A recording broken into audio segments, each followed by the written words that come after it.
Good evening. This is Reverend Vicki Hughes with Embracing Diversity. This is our dialogue series. It's a bi-weekly series, so we're on every other Tuesday night. If my tech person could please play the quick video. Once more, because we have been calling, we have been doing all what is possible with the embassies, with everybody, and all what people control saying is wait. We are waiting. We don't have food. We are waiting. We don't have drinking water, and we don't even have what can I say? We are scared. We are living in basement now. We are just a few of like in this whole hall, but the other ones they are at home because they cannot go out. So now, please, we are asking you. Anyone looking at this video, we are asking the Ukrainian government, we are asking the Russian government, we are asking our embassies and our government, manage us a way to leave this place. This is not our war. It is not our fight. We have nothing to do here. We have nothing to do here. We are in this place suffering from trauma. Someone closed the door and our people are running. The other girls that are in the room that are crying the whole night, the whole day. They are running from everything. People are traumatized. What are we doing here? This is not our war. They said they are blocking civilians. Okay, we are not Ukrainians. That was a video. You saw the heading at the top, still stuck in Ukraine. That was a video from a group called Black People in Ukraine. It was posted on Shaka Bar's Instagram account. I saw it this evening, and it was posted about 22 hours ago. And that video is about some Africans in Ukraine. They are frustrated. They're wanting basic needs met, like being given food. They're wanting to leave Ukraine. Again, like they said, that's not their country. They are most likely there for school, for college, and they are wanting to get out, and they are stuck and being mistreated. Tonight's topic is blatant racism against Blacks all around the world. And so tonight, I'm going to turn it over to Vernon Comer, the host for tonight, in 1 minute. And again, I told you the topic. If you would please continue to watch. We are on for an hour and a half, for 90 minutes. And if you would please share this video so that others can watch it, that would be fantastic. I wanted to read something else quickly. This is from the site www.brookings.edu, and that's Brookings. And the title of this article is "The Russian Invasion of Ukraine Shows Racism Has No Boundaries." It is by Rashawn Ray, and it was published on March 3rd, 2022. A paragraph in here says, there are many reports of Black people being refused at border crossings in favor of white Ukrainians, leaving them stuck at borders for days in brutal conditions. Ukraine stated they would first allow women and children on trains and transport out of the country to flee the Russian invasion. However, it seems they meant Ukrainian and European women and children. Videos show Black people being pushed off trains and Black drivers being reprimanded and stalled by Ukrainians as they try to flee. There are even reports of animals being allowed on trains before Africans. That is truly sad. Again, I was reading from an article by Rashawn Ray. Again, please share this video. We hope that you enjoy the dialogue, and we will start talking about current events. We know that Ukraine and Russia have a major issue going on. There's a war going on, and so we'll discuss discrimination of Blacks in that situation, and then also talk about how Blacks have been discriminated against in the past and in the present in other countries as well. And I'm turning it over to Vernon Cope. Vernon? Hey, good evening, everyone. Please bear with me for a second. My screen is actually trying to hang. But yes, okay, come on, screen. Come on. We can hear you. We can hear you, Vernon. Okay, I know. And we see you. I'm just waiting patiently. Gosh. Okay. My system is actually hung, but I will proceed. Basically, the question, the first question, as Vicky stated so eloquently, um, what's going on with the exodus, with the mass exodus since the bombing of Ukraine and the incursion by the Russians, is that and that we see a disparate number of Africans and Indians uh, either not being allowed to immigrate into the border countries, or their immigration is slow and slower. And as Vicky stated, most of them are immigrants and they're from other countries. Um, However, they are not being allowed to immigrate. Specifically, there are reports of folks being told blatantly, no, you can't, in favor of white Ukrainians. And one of the things that is also going on in Ukraine in general with this incursion is that men between the ages of 18 to 60, Ukrainian men are not necessarily being allowed to leave the country.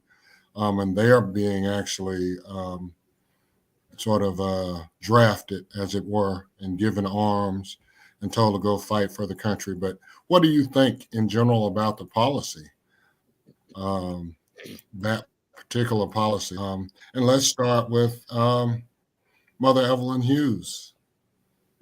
Comments about that particular policy? Thank you. Can everyone hear me? Yes. Great. I'm old, so I never know. But number one, I was truly amazed when I heard this young man, who is a native African man from one of the countries on that continent. He was talking about not being able to board the train, just like some of the white men were, after the women and children were already on. So my first thought was, even when your country is being destroyed, you are attacked, but you still have time to be a racist. That is truly amazing to me. But on the other hand, I guess I shouldn't have been surprised, because I have experienced a whole bunch of unusual racist stuff, I'll call it. But when you think of countries, including our own, many, many people do practice eliminating others versus themselves. And it's racism most of the time. Many times it's religious and other reasons. But I'm just hoping that we can all think about how we can do better. Absolutely. Kim, comments, statement? I had not been watching, so I didn't know this probably until Vicky checked in with me today, and I'm appalled. So I checked my news feed, just checked the latest news, and I'm sorry that this is not more aggressively being pursued. There's a lot of older articles. I see something in Nigeria about it, but it's appalling and sad on top of a lot of other appalling and sad. And yes, racism can still crop up in the most interesting of circumstances. And I'm sorry. And I'm grateful to be here talking about it. One of the things that I noted, because I do sort of prowl the pages and look at social media, was that actually it was actually maybe 2 days when I guess the local medias and the social media actually was sounding the alarm on this. And it was actually about 2 days before the major networks picked up on it. I want to say CNN and MSNBC sort of picked it up first, and then NBC, and then ABC and CBS. So, to your statement, Kim, it's been a very interesting kind of how it's sort of beginning to get some traction. And as we know with the news, the whole news cycle, that since there's a 24/7 news cycle, we see, oh, this is so terrible and it's happening in Ukraine. And, we see all the death and destruction and carnage and what Putin is doing over there. But then the racial piece is sort of a subtext and sort of pushed to the back, because it's like, support the Ukrainians. And I think last night at the Met in New York, they had a benefit concert for Ukraine with all the proceeds going to Ukraine. And there was this 24-year-old Ukrainian, what was he? He was like a bassist, baritone, beautiful voice. And he sang the Ukrainian national anthem. And the people were just up and just cheering and all of that. And, I was like, that's great. That's wonderful. But let's also remember what is happening to the other folks that are trying to get out of Ukraine. And people just sort of seem to forget that. In fact, there's, I want to read to you all, if my technology will cooperate. There's a couple of articles where there were actually media people that made some very disturbing remarks. Come on, please. Okay. I'm trying to get to the articles. Is it, Vernon, is it one of the ones I have? Is it one of the articles I have? Which one is it? The first one you sent me today. The Russian invasion of Ukraine shows racism has no boundaries? Yes. Or about African students? Okay. Where, what is it about? Some comments from, let me see if I can find it while you're trying to. There were specific, there were some comments in the, still cannot get to, hold on, let me try again. Come on, inbox. Okay, I think okay, hold on. I'm almost there. Thanks for your patience, everyone. Okay. Yeah. If you can't get to it, I have the article. Okay. I got it. Okay. Yes. One of the articles says, and I'm scrolling. Okay. This was a comment made by, in this particular, it says, in describing the traumatic impact of Russian invasion to the BBC, Ukraine's former Deputy General Prosecutor, David Saakvaritsly, said, "It is really emotional for me because I see European people with blue eyes and blonde hair being killed, children being killed every day with Putin's missiles." Then an Al Jazeera news anchor, Peter Doby, described people in Ukraine who were fleeing to Poland, Hungary, Romania, and Moldova. Moldavia said, "We are playing with some of the latest pictures of refugees on trains, trying to get on trains or get out of Ukraine.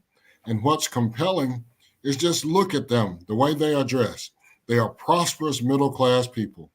These are obviously not refugees trying to get away from areas in the Middle East that are still in a big state of war. These are not people trying to get away from areas in North Africa.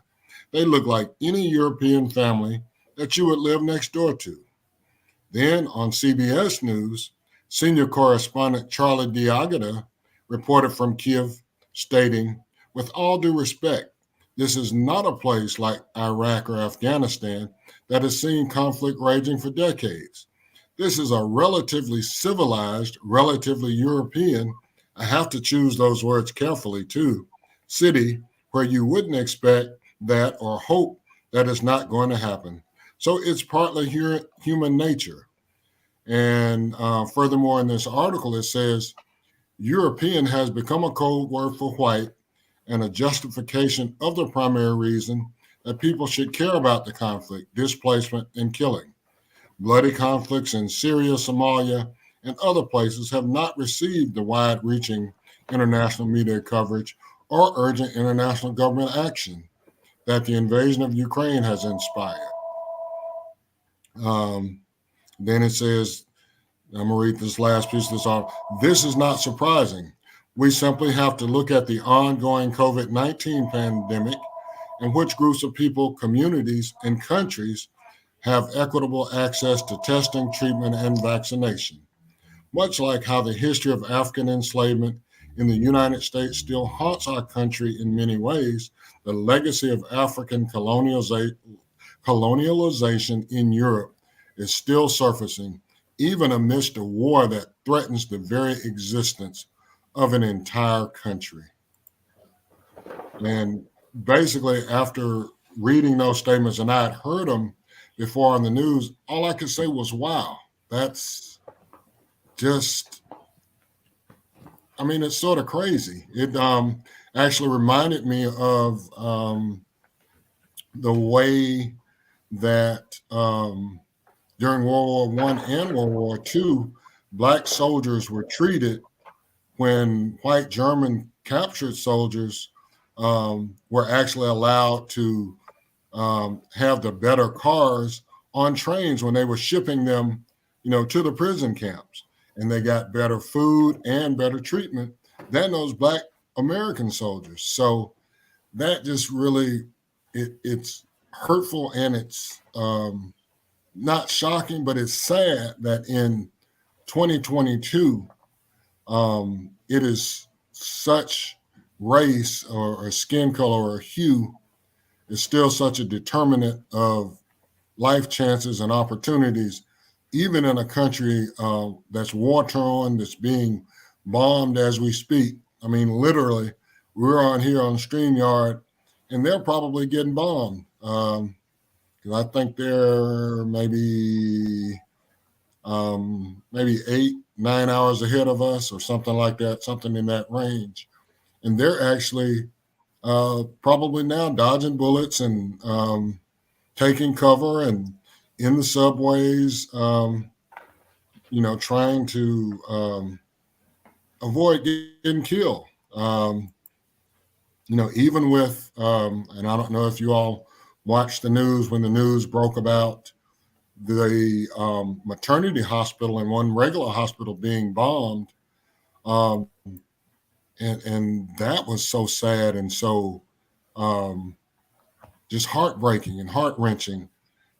However, you still come back to, okay, even with all of this, they're still not equitably allowing the Africans and the Indians disproportionately to leave the country. And I'm just at a loss. I don't know what we can do.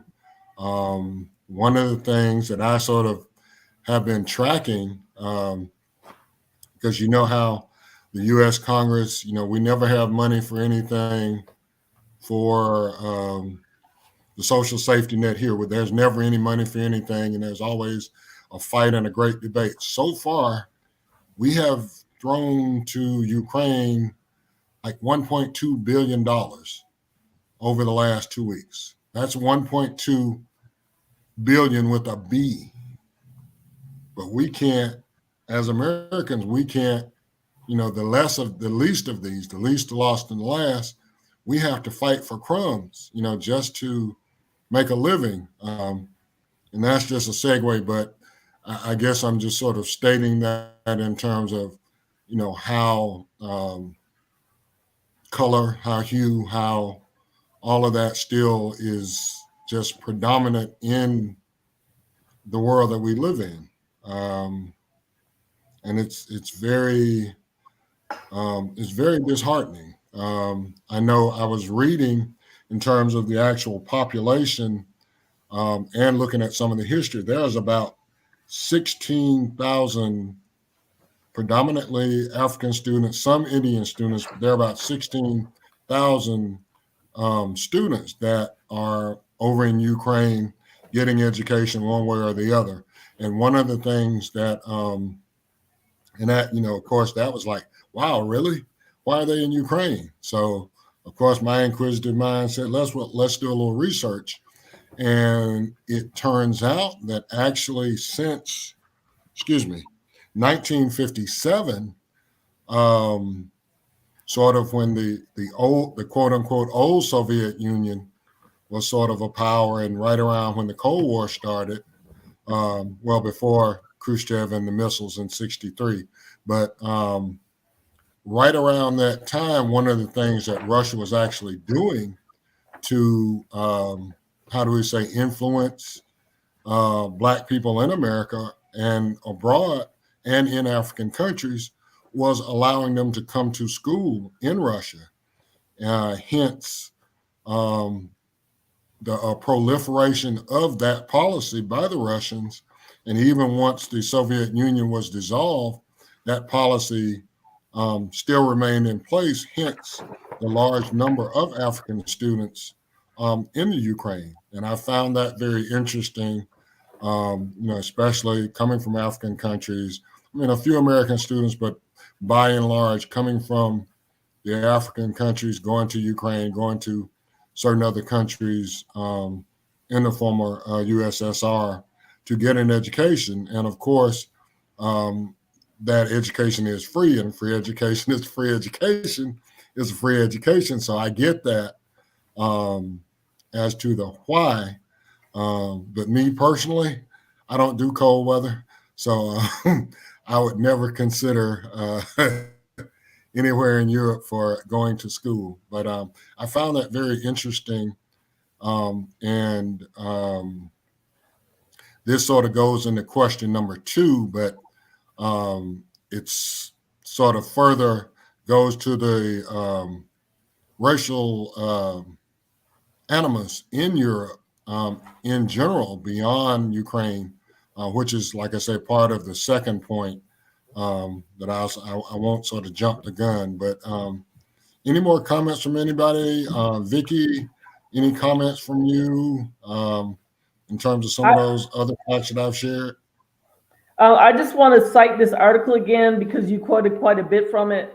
You were reading from this article, and then the statistics you gave all came from here. And this is the one I started with. Also, it's the article. It's actually a blog by Brookings.edu.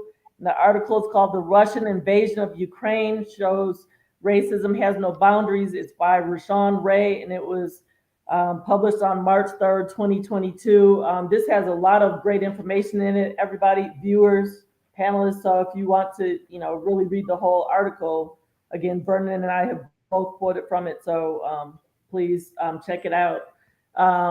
I mean, as far as comments from me, I just, I read the same article, Vernon, and I didn't realize how, there were so many students over there, but I just, I really empathize with them. Here you are going to, a student in another country. You are, you're there just to learn, get an education, and move on. Some of these people would most likely be going back to their own country, in some cases, to actually start, let's say, their first jobs. And here you are stuck in the midst of this war. You can't get out. I feel so bad for those students. And a lot of them, of course, as we know, college students are typically young, late teens, early 20s. So I really feel bad for them. And part of what I'm trying to put myself in the place of being an international student, because that's a whole another different dynamic. I mean, I've, didn't get to do any study abroad when I was in undergrad.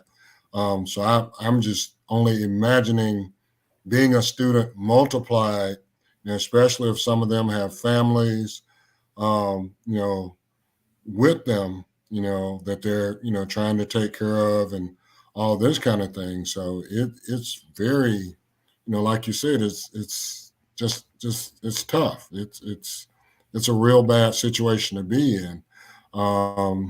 And sort of, with that, I'm going to go ahead and jump to the second question or point. As I had started, it seems as though African descended people, especially those of us with darker hues, face racial animus not only in current Ukrainian exodus, but all over the world. Do you think this is a valid and true statement? Why or why not? One of the things I'm going to share with you, there's actually an article that I found that's from okay, thank you.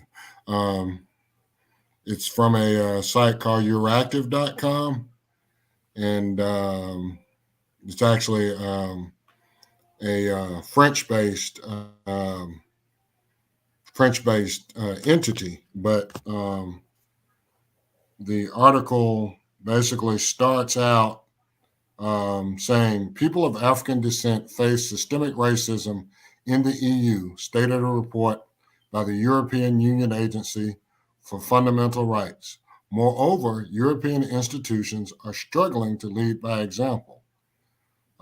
This report, and it's called Being Black in the EU, confirmed that Black people are exposed to more discrimination than the general European population.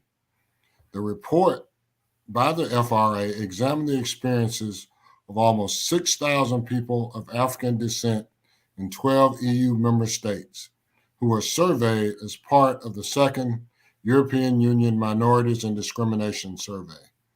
The report found that being Black in the EU meant facing not only systemic racism, but also discrimination in the labor market, wages, housing, and even in hospitals. Really sounds like America. Interesting. One of the things that sort of further in the article, and this is a new term that I was learned today or recently.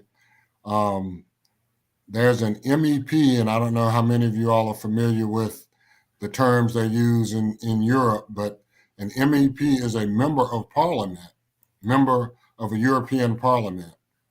And there's a young lady named Cecile Kayenji, and she's the only Black MEP, and she's in Italy.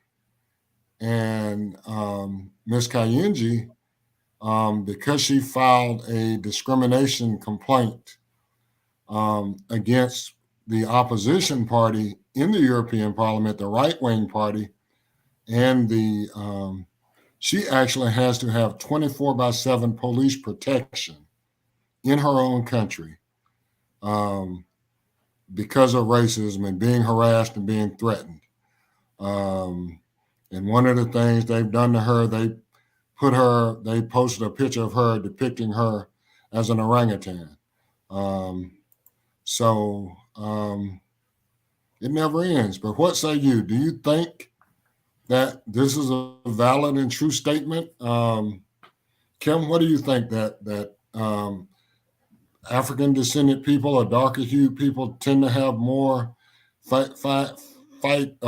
deal with racial disparate treatment all over the world in general? I know it's true. Here in America, if a Black woman or girl is missing, we don't hear about that. If a white woman's missing, oh my God, the white woman's missing. And also, I heard about chocolate. I think good old neutral Switzerland, as I understand it, they are either buying or harvesting chocolate with slave labor. So it's everywhere. Switzerland is supposed to be better than us. I don't, so yes, it is a valid statement. Thank you.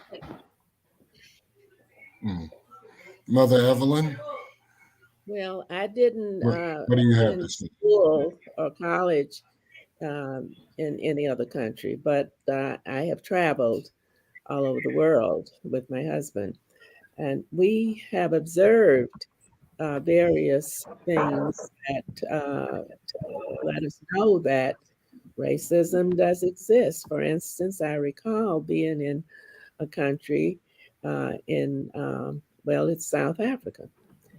This is after Nelson Mandela uh, created a different society there. But we were in a department store, and I looked around, and we were just browsing around, and we were with a tour group, so everybody was just doing that. But I observed that everyone at a cash register was a white person. Now, this is a Black country, and they had eliminated the apartheid system, but there were still instances where you could tell that something was going on. Why would every person at a cash register be white in a Black country? So we just concluded that money speaks. So the money had to stay in the hands of the white people in the country who probably owned the department store. But in terms of just general activities that we were involved in with sightseeing and that sort of thing, we don't generally, when we travel, we don't generally experience a lot of racism because we're with a group. We're not out on our own. We generally just figure if we're in a country, especially if we don't speak the language, we need to be with the tour guide group and not venture out on our own. So I can't say that we experience blatant racism when we traveled. Now, what I observed though is who was doing whatever kind of job that was being done. And the idea that the cash register was one instance where you saw only one race, and that was the white race in a predominantly Black country. But we saw that kind of thing most of the time in European countries, Asian countries. Usually there was the Asian people. So I would assume, based on what I've read over the years and experienced on television, newscasts, and that sort of thing, that racism is well and flourishing all over the world. No difference in that, no matter what you're doing. So the big thing that I always think about is, uh, can that ever end? I don't have the answer to that. Uh, but I'm hoping that in the future, perhaps uh, there can be dialogue like we're having tonight.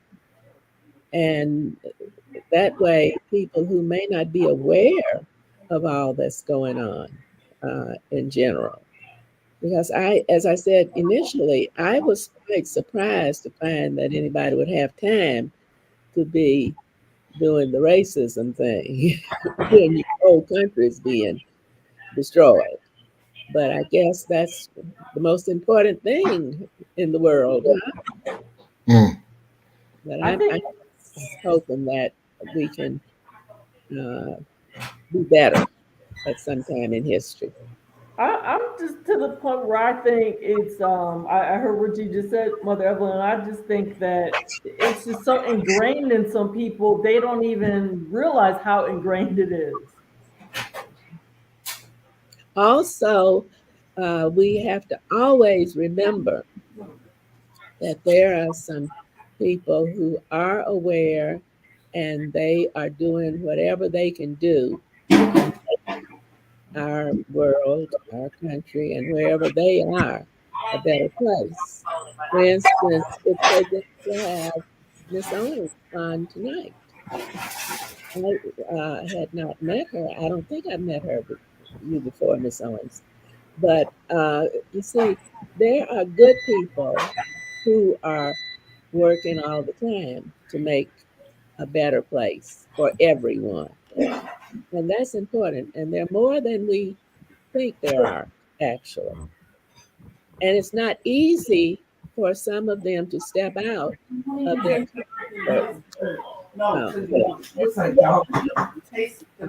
Is a part of them, but many times they don't stay in it. And I just am so thankful for that. It makes our world progress in a better way.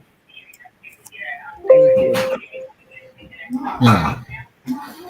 That was very insightful, Mother Evelyn, especially the sharing the memory from South Africa. That's one of the things I heard that, in some of the major cities, especially the blacks versus the coloreds who are mixed. There is class stratification, and depending on what you are and what your skin color is, you have a few more perks, or you can actually, there are black people that still in this day and time pass for white, so that they have a better lifestyle and better life opportunities, and that happens all over the world. Specifically, one of the things that I wanted to also cite that has become, or it's reported, but it doesn't get as much traction as Kim talked about in the media, is there are a lot of African soccer players that play for European teams that are constantly heckled and harassed when they're in particular visiting. There's a young gentleman that plays, and I don't know if you all know, I'm a soccer fan, international soccer fan, but there's a team in Italy called Juventus, and Juventus actually, the guy's a star, and he's 19 years old. His name is Moise Cohen or something like that. I don't know if I'm pronouncing it right, but they had a game in Caligari playing another Italian team, and he scored a goal, or he scored his second goal of this particular game, and the way he sort of combated it was just sort of, he scored the goal and he just stood there, and he said they said the crowd was making monkey noises and whatever the slur for nigger is in Italian, they were using that as he stood there. And the sad thing about this particular story that I read, and I will, it's actually a Washington Post story from 2019, but the young man, one of his teammates on his team, actually said to him, "Well, you made it worse." And it's like, wait a minute, you made it worse by, and he basically was ignoring them calling him, because he's like, "Hey, I scored, so take that." But the fact that the teammate actually ignored that, and even the coach had comments saying something to the effect that had he not stood, he wouldn't have razzed him and wouldn't have, made all the noises. And I've actually watched games where that kind of stuff, I've watched international soccer games where that kind of stuff starts. And, due to COVID, there haven't been many games where there were crowds. Actually, this year in the European finals, the European team, which has several African players, lost to Spain, and Spain spanked them pretty good. But the European players, um, some of the crowd, some of the English fans actually started with the racial slurs and the epithets and the monkey noises, so much so to the point that Boris Johnson and Prince William apologized to the gentleman on the team. Because once again, these are your own fans in your own, that you're playing for your own team, and they're, making these racial slurs, which once again is just, it's beyond me. I don't get that, but, and I'm sure, just like everywhere else, they endure the slights, the subtle slights, and the direct racism because they're getting paid pretty well to play soccer in those countries. But it is, sad, and then just further evidence that, racism is just prevalent. And I, like you, Mother Hughes, wonder, when is it going to end? Is it going to end? Will it end? I definitely don't think in our lifetime, which is sad to say, even with all the progress around the world that has been made, it's what can you do when you have the subterfuge and the subtle things, but then you have the direct in your face. And I'm going to share this briefly, in terms of being an athlete and facing that. When I finished high school in 1979, so during those times, I actually we played segregated teams where there was no blacks or maybe a couple of blacks, and we'd be on the field and we'd be playing, and they'd be calling us nigger this and nigger that, and to the point where even with some of those segregated teams that we would beat, even with the referees, I mean, one time we played a team and we made a touchdown, and the referee didn't put up his hands because he said he didn't see it. And we're like looking, and we're just like, really? And our coach, he basically almost got thrown out of the game because he was fighting mad, and he almost pulled us off the field. But we were like, Coach, we're going to go on and finish this. And our only thing that we could do was actually, while we were on the field,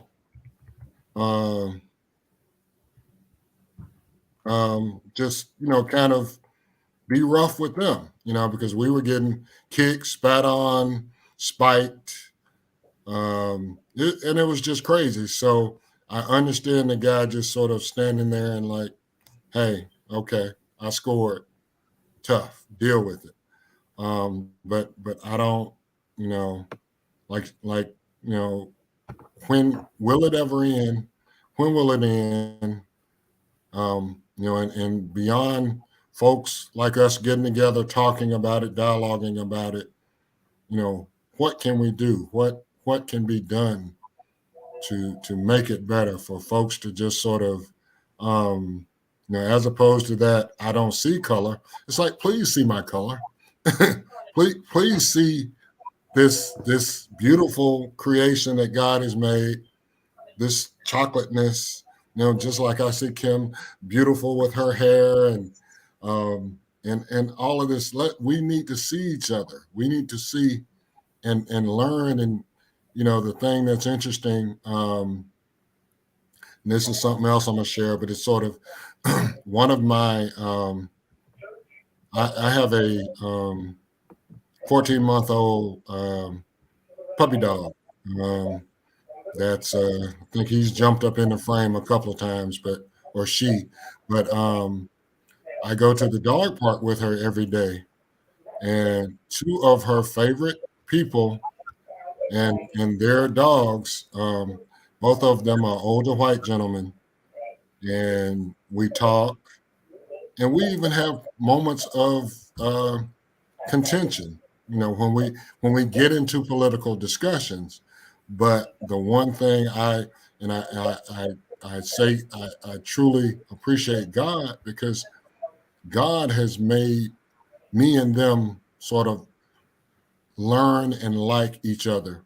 And if anybody came at them, said anything to them in the park, it would be a fight. It would be a fight, and I will defend them, because I love those two guys. And their dogs and my dog play, and they just wrestle and stuff. So, I believe there is hope, Mother Evelyn, but I just I pray earnestly every day. Um, but I'm especially praying for Europe now, for everything that's going on over there, and hoping that some of this will cease. Um, um, um, May Vicky, I? any comment? Brother, go I ahead, was going to ask if I could just say a couple of things. Number one, please. can you hear me? Okay. Yeah. Yes, We ma'am. cannot give up, number one, because if we give up, that means the whole world will suffer. It's as simple as that. So, therefore, we have to realize that we will be fighting our whole lives, most likely. Of course, all of you are younger than I am, so you have a longer time that you're going to have to fight racism. So we just know that progress has been made, and let's not forget that. There is more progress to make, but let's remember that the work that our ancestors did pay off, because we are better as a world, actually, than we were uh, even 50 years ago, or 100 years ago, 200 years ago. So let's just always remember that there is more work to do. And sometimes we have to sacrifice to get it done, but we need to know that we have to do it. We can't give up, or we should not give up, because if we do, then it's detrimental to the whole world. It's not just our country, nor is it just the continent of Africa or South America countries, all over the world. There is work to do. And therefore, we need to encourage as many people as possible that we come in contact with to work harder from now on, rest of your life. I was just going to mention something I was googling earlier, before we started, and I googled human rights, because we all deserve human rights. So I just so on Wikipedia it says, here's a definition of international human rights law. It says, the law lays down the obligations of governments to act in certain ways or to refrain from certain acts in order to promote and protect human rights and fundamental freedoms of individuals or groups. And then I also Googled under the human rights umbrella on Google. I stumbled across the articles under the Universal Declaration of Human Rights, and I believe I want to say the year was 1948. I'll have to verify that when somebody else starts talking, but there were 13 articles and certain ones caught my attention when I think about Ukraine, what's going on in Ukraine, the discrimination that's going on in the midst of a war and all these other issues. And then just as we're talking about discrimination against Black people, just people of color in general around the world, Article 1 has to do with the right to equality. Article 2 has to do with the freedom from discrimination. I'm not reading all of them, just certain ones. Article 3, the right to life, liberty, personal security. Article 13 has to do with the right to free movement in and out of the country that you're in. You're supposed to be allowed to visit and leave other countries when you wish to. So what do y'all think about that? I mean, there are laws in place, supposed to be laws in place to help us, to protect us, and to allow us to be free and treated equally. Of course, we are not, so all the time. But what are you all's comments on the things I just read about the human rights laws that are in place? Anybody? Kim? Yes, ma'am. Laws are in Kim? place. There's all kind of wonderful laws in place. But being in place versus being enforced, because as you remember, we actually had the right to vote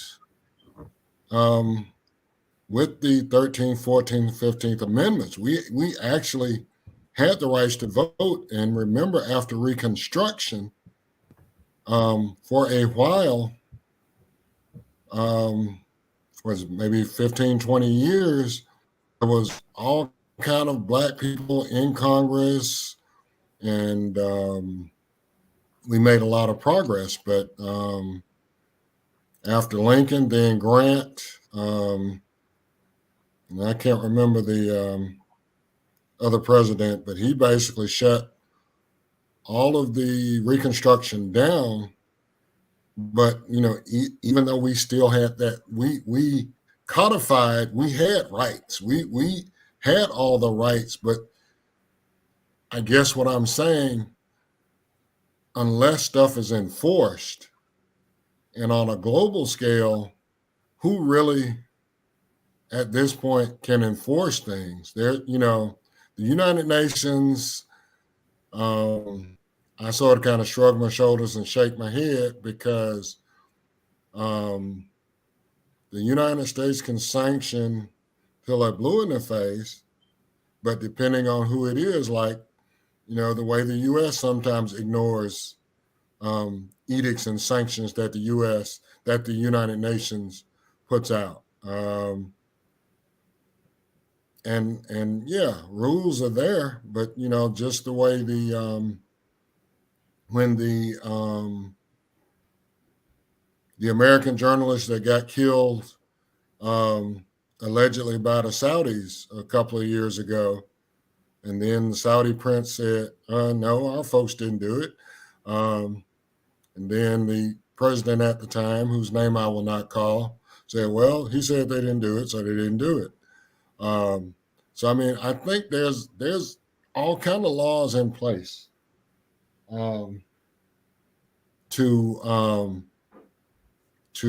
but it's a matter of enforcing them, and who is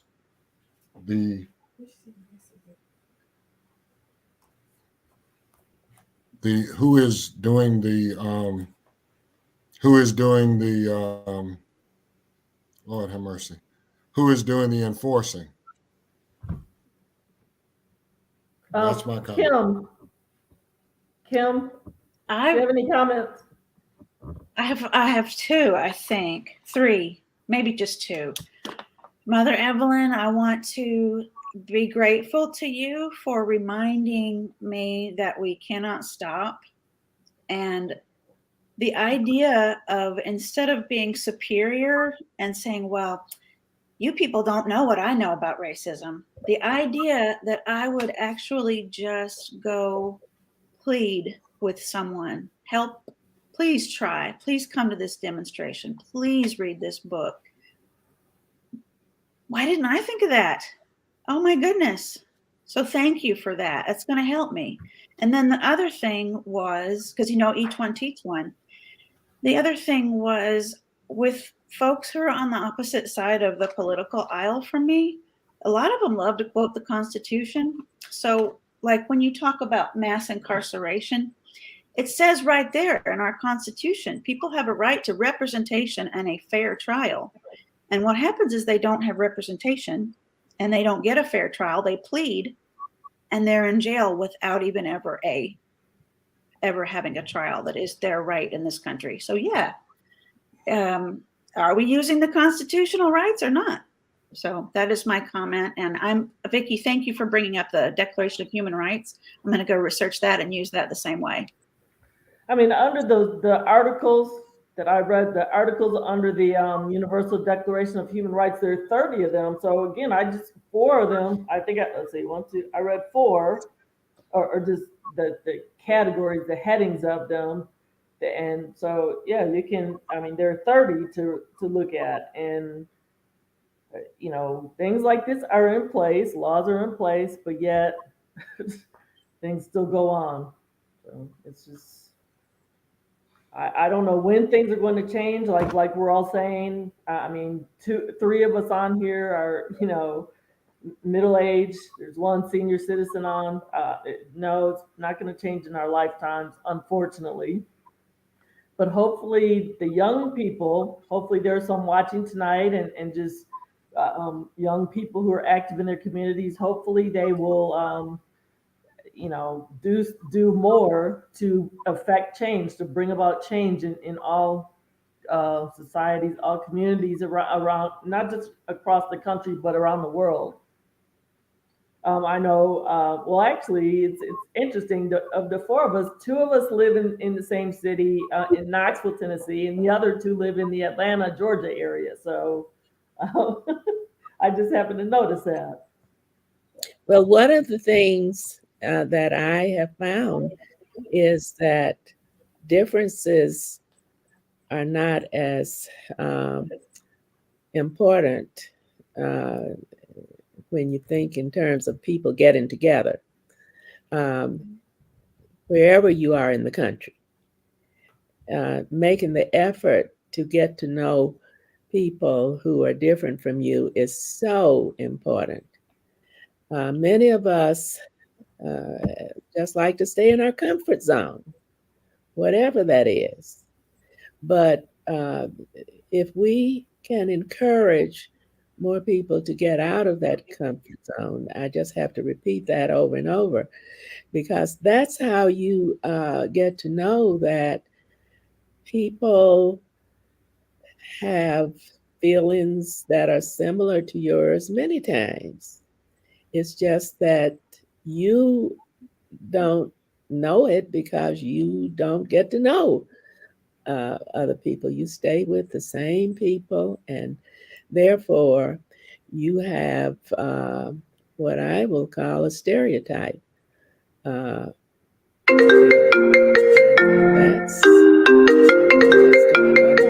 we have a lot of outside noise tonight. That's our viewers. Something's going on with my computer. Do you know? Can you hear whatever it is? What is that? I don't know. I'm not savvy. Okay, it stopped. Mother Evelyn, you were talking about how people need to get to know each other and step outside of their comfort zones. I just wanted to mention, Kim and I, again, we do live in the same city.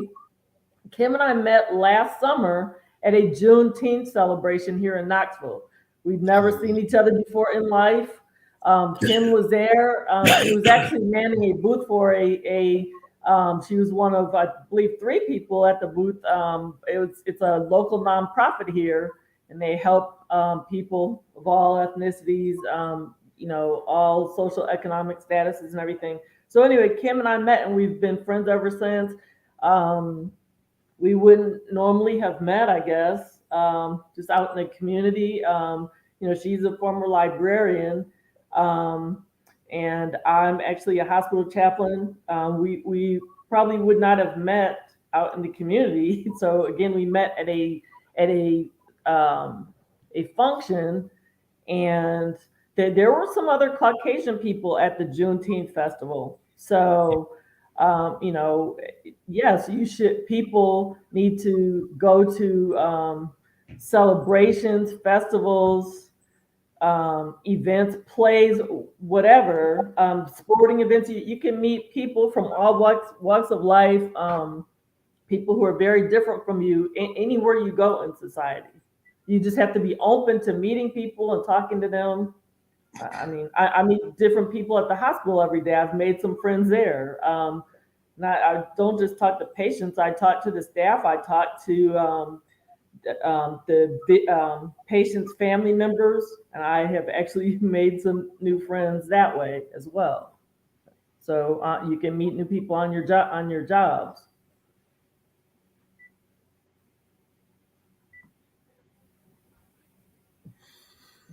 Anybody else? We have about 30 more minutes. I want to go back to the Declaration of Human Rights stuff that you read, Vicki. And like I said, my big concern is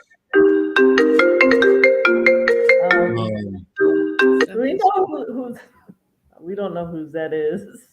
Is that somebody's phone? I don't know what to do. Oh, your dad is here. George. Is that the phone? So your dad is coming now. I don't know. I can't see now. Is the phone ringing through the computer? Sounds like the phone is ringing through the computer or something. Evidently, that's what happened. Should help. I'm sorry. Okay. He's working on it now. Okay. Does anybody else have a comment to you? Are you ready? Yeah. What I wanted to, and with you being someone that's, got a legal education, I guess what I'm sort of, because I've seen groups, I've seen, so-called militant groups, this, that, and the other, say they're going to take it to one tribunal or another, the International Criminal Court, United Nations. There's a few entities out there, but once again, it appears as though none of them really have, even with sanctions, even with declarations, because at this point, I keep hearing on the news about how many human rights violations that Russia is making by who they're firing on and all of that. But who's going to do anything? Who's going to do anything to them or about this? I mean, they're talking about, once again, the United Nations or the International Criminal Court. What can they really do to enforce? I mean, other than what they're doing, what the United States and the other countries and the EU are doing in terms of political sanctions and economic sanctions, that seems to be the only thing that really has any kind of teeth to it, because at this point, the ruble is basically in the dirt. And, they're even negotiating and talking about no longer purchasing oil from the Russians. But once again, there's no anything. And then the other thing with the what some of the countries or what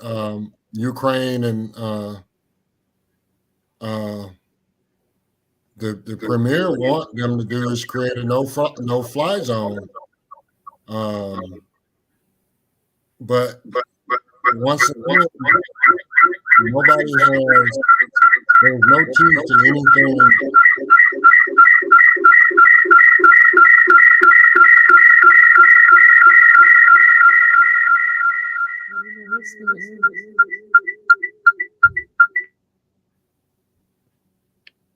My goodness, we have a lot of technical issues and background noise. Everything's going on tonight, huh? I guess the devil doesn't want people to hear what we have to say tonight. Too bad. I know. The viewers, we're going to still try to finish this conversation. We have about 25 more minutes.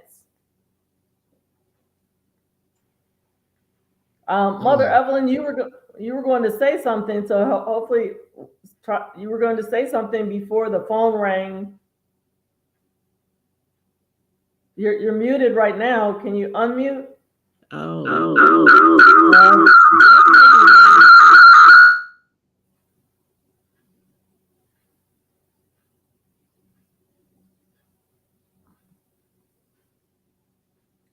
Okay. So, okay, you're muted, Mother Evelyn.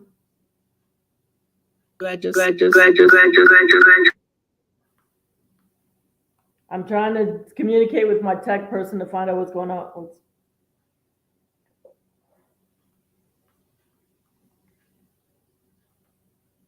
I am not your tech person, but many times when that happens, it is because a person has two devices playing the same thing, and or they're not muted, and if Vernon is talking, I'm not muted, and his voice is coming out of my speaker and going right back into my microphone. So that is what I have found to be true in video meetings, and I hope we can get it sorted out. It happens to everybody. Welcome to COVID meetings. I heard echoing from Vernon and Mother Evelyn. So, okay, so let's see here.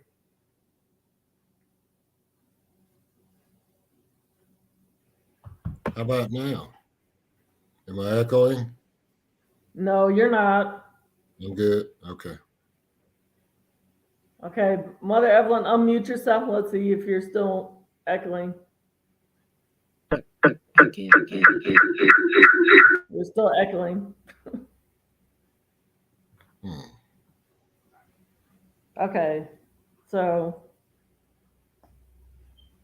anyway, we were talking about the laws. I mean, laws are in place that they are supposed to be enforced. I've been out of law school now for, oh gosh, I guess it's 18 and a half years, I think.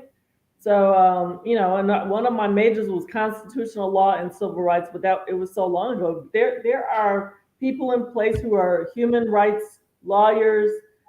They fight for these, and they deal with these issues every day. So they are, well, hopefully fighting for people's rights, human rights. That's their job. But I mean, just like I can, if you think about laws that we have, even just while we're on the road in our cars, there are laws in place. A lot of times we don't follow them. A lot of people speed, run red lights. So it's a matter of I don't know. I guess trying to instill in people that we're supposed to follow the laws, and trying to help people understand that it behooves all of us to be moral and to live rightly. I mean, that's all I really have to say. I don't know how to get people to follow laws or to treat people like human beings. I'm a law school graduate. I'm an ordained minister, and so I talk a lot about treating people equally. God created all of us the same, I mean, when I say the same, we're all human beings. We were all created by a supreme being. We didn't, a stork didn't just drop us from the from the sky. We used to joke like that when we were kids. We weren't just dropped here on Earth. I mean, we were actually born, and and if we weren't supposed to be born, we wouldn't be here. We all have purposes on Earth, and God, or whichever, to viewers, whichever supreme being you worship, if any, um, we are supposed to all get along, and um, here on Earth, there's supposed to be peace on Earth. Maybe one day there will be.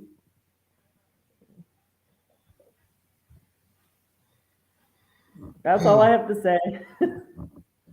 Yeah, yeah. um, okay. I would, gosh, I wish Mother Evelyn could come back, but I mean, we can try but in a few minutes, but okay, just see if. okay. I Yeah. wanted to push on to the third point, um, and that was that Alexander or Alexandre Pushkin is considered the father of Russian literature and one of its greatest poets. Yet many people don't realize Pushkin was of African and Russian descent. And oftentimes, going back to the whole European question, racism, Europeans from Baltic states have comparable racial animus to African descended people, despite having little, if any, contact with them. Why do you think that is? Let me give you a little background on Alexander Pushkin. He wrote all kind of wonderful plays in Russia, and he was a poet as well. And his actual lineage is his father was or his grandfather, his great grandfather, I'm sorry, was a general in the Russian military, but he was African, which his great grandfather actually, they listed as Gannibal, but it is actually Hannibal is the surname, and I don't know if you're familiar with Hannibal Barker crossing the Alps with the elephants and backing certain European countries down.